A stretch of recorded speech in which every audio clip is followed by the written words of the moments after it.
Assalamualaikum rekan-rekan asatid yang saya banggakan. Langsung saja, ini adalah revisi aplikasi Jurnal Simantab. Jadi sebagai disclaimer bahwasanya sebenarnya aplikasi ini belum fix ya, tapi karena kebijakan jurnal ini sudah dijalankan, maka jurnal ini menjadi krusial di Madrasah Aliyah Nahdlatul Thalabah. Oleh karena itu, mungkin nanti jika didapati ada kekurangan dan lain sebagainya, belum fix, itu mohon teman-teman maklum. Baik, langsung ke poin utama saja. Jadi di sini ada yang dirubah dari skema atau sistematika penginputan jurnal. Jadi kalau jenengan lihat, ini tampilan versi web ya. Nanti saya akan share versi web dan versi HP-nya gitu, linknya. Jadi intinya jurnal seperti yang sudah. Jadi kalau RPP belum nyusun, jurnal juga seharusnya belum bisa nyusun. Kita asumsikan sudah ada ya, karena ini database-nya juga saya ambil dari aplikasi yang lama. Baik, dari jurnal ini saya akan praktekkan dan nanti biar jenengan tahu gimana sistematikanya. Jadi tambahkan. Nah, ini nanti langsung ke jamnya, misalnya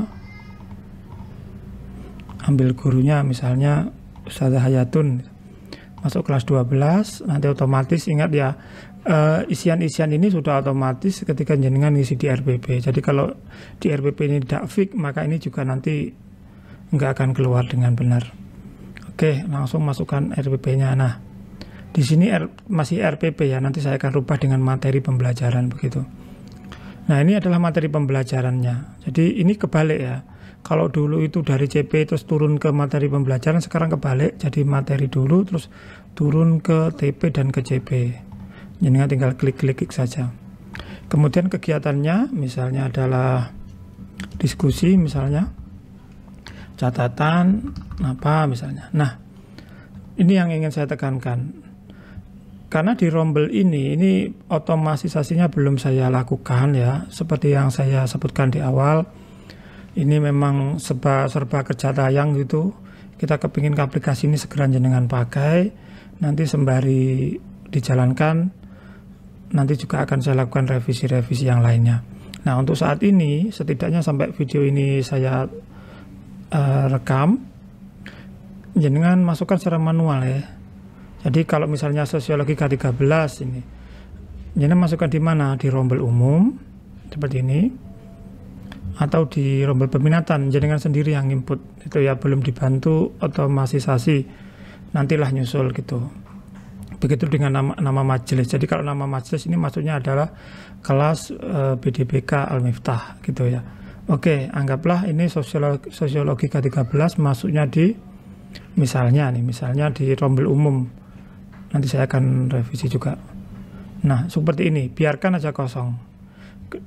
Jika sudah, kemudian save. Nah, absennya gimana? Nah, absennya di sini. Ya. Sekarang absennya itu bukan semuanya, ya.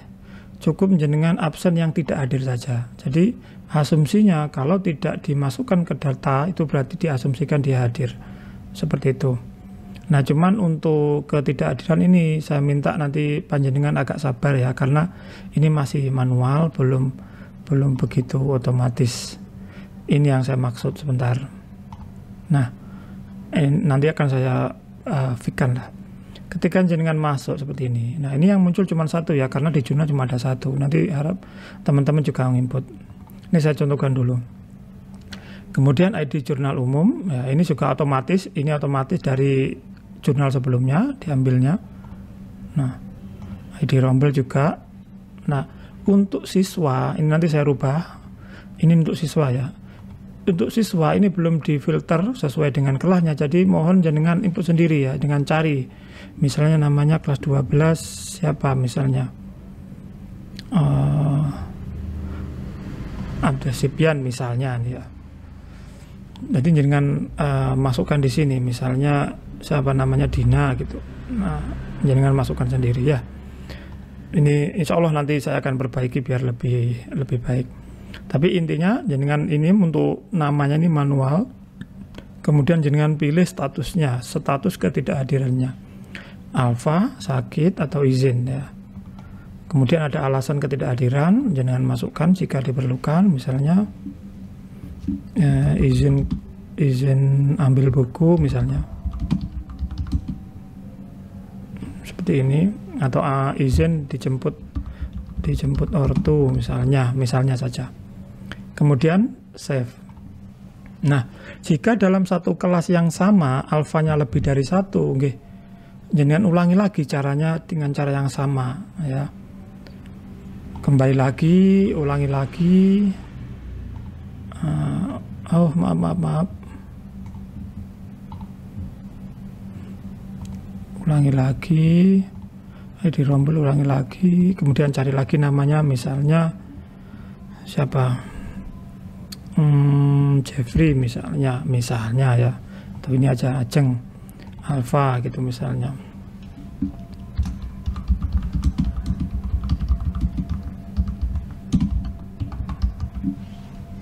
Kemudian save. Nah, seperti yang saya singgung, ini belum bisa otomatis, yang mana seperti yang awal ya, kita cukup masukkan nama-nama terus kita masukkan, tidak seperti itu. Ini cukup manual, tetapi cukup diambil yang tidak hadir saja. Nah, oleh karena itu mohon asatid untuk bersabar untuk inputnya sesuai yang disarankan. Saya akan tunjukkan kenapa alasannya seperti itu. Nah, ketika nanti jenengan nginput, data itu akan otomatis langsung ditambahkan ke peserta didik. Saya beri contoh. Misalnya kita ambil Ahmad Abdillah Sibyan. Nah, nanti akan keluar seperti ini. Nah, jadi absennya itu langsung keluar, dia itu tidak berangkatnya, lebih tepatnya pada pelajaran siapa, seperti itu. Dan nanti juga bisa di filter, misalnya kita expand ya. Nanti juga di filter, misalnya dia tanggal absensinya mulai kapan sampai kapan. Ini bisa ya. Oleh karena itu memang apa istilahnya ya, ini memang tidak lebih sederhana ya dari yang sudah, tetapi insya Allah ini lebih baik ya. Harapannya seiring waktu nanti juga lebih sederhana dan juga lebih baik. Jadi begitu ya, mohon teman-teman bersabar dan tetap menjalankan sistem ini dengan sebaik-baiknya. Jadi seperti itu, saya ulang lagi dari awal untuk rangkuman ya. Jadi seperti biasa, masukkan jurnal, dimasukkan jurnal, jangan lupa ya untuk rombel, ini saya akan revisi namanya, untuk rombel nama kelas peminatan, nama majelis jenengan tentukan sendiri ya. Ini belum seotomatis itu ya. Jadi jenengan tentukan sendiri. Kalau misalnya pelajaran Al-Miftah, dia masuknya di kelas atau di nama majelis, seperti itu. Jika sudah selesai jurnal, maka masuk ke ketidakhadiran. Nah, untuk ketidakhadiran ini hanya fokus ke peserta didik yang tidak hadir saja. Jadi kalau peserta didik tidak dimasukkan di data sini, asumsinya peserta didik tersebut tidak, atau peserta tersebut adalah hadir gitu loh ya, gampangnya. Itu saja mungkin.